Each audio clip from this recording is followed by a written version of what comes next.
আল্লাহ সুবহানাহু ওয়া তাআলা আমাদের জীবন মৃত্যু সৃষ্টি করেছেন পরীক্ষা করার জন্য, যে মানুষের মধ্যে কে উত্তম আমলকারী।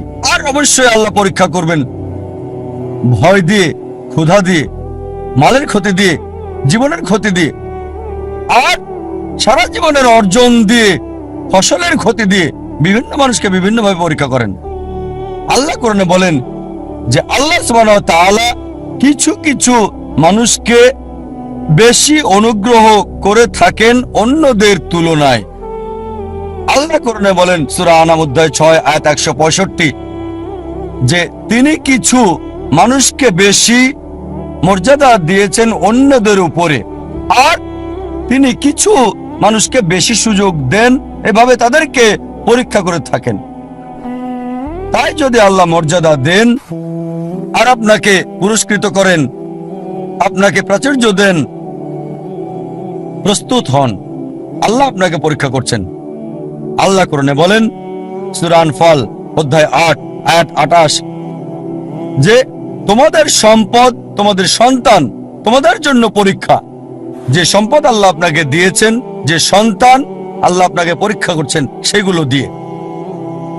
আল্লাহ বলেন সূরা মুনাফিকুন অধ্যায় 63 আয়াত নম্বর 9 তোমার সম্পদ আর সন্তান যেন তোমাকে ভুলিয়ে না দেয় সৃষ্টিকর্তা আল্লাহ সুবহানাহু ওয়া তাআলার কথা।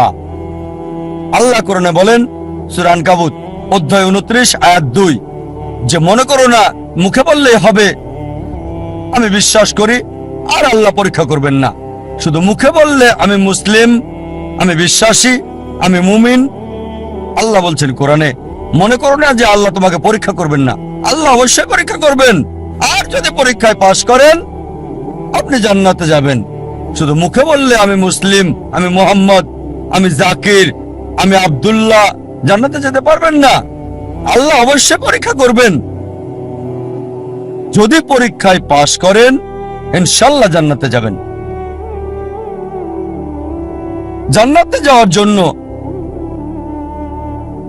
একজন মানুষের কি দরকার, জান্নাতে যাওয়ার মাপকাঠি কি, এই প্রশ্নের উত্তর দেওয়া হয়েছে সূরা আল আসর অধ্যায় 103 আয়াত 1 থেকে 3 যেখানে আল্লাহ বলেছেন ওয়াল আসর ইন্নাল ইনসানা লাফি খুসর ইল্লাল্লাযিনা আমানু ওয়া আমিলুস সলিহাতি ওয়া তাওয়াসাউ বিল হক ওয়া তাওয়াসাউ বিস সাবর।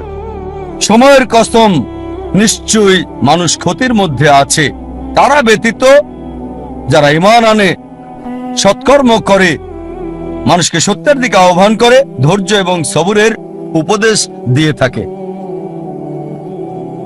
একজন মানুষকে 3টি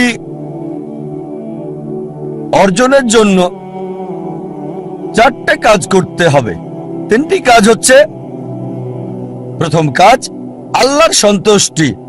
আল্লাহর সন্তুষ্টির মাধ্যমে পৃথিবীতে শান্তি এবং আখিরাতে জান্নাত অর্জন।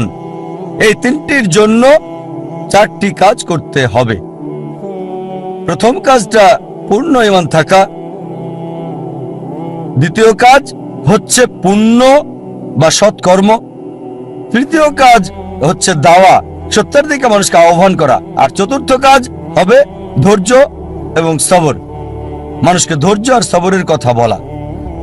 যে কোনো মানুষকে আল্লাহর সন্তুষ্টি অর্জন করতে হলে, দুনিয়াতে কল্যাণ চাইলে এবং বেহেশতে যেতে চাইলে তার ঈমান থাকতে হবে, খাঁটি ঈমান।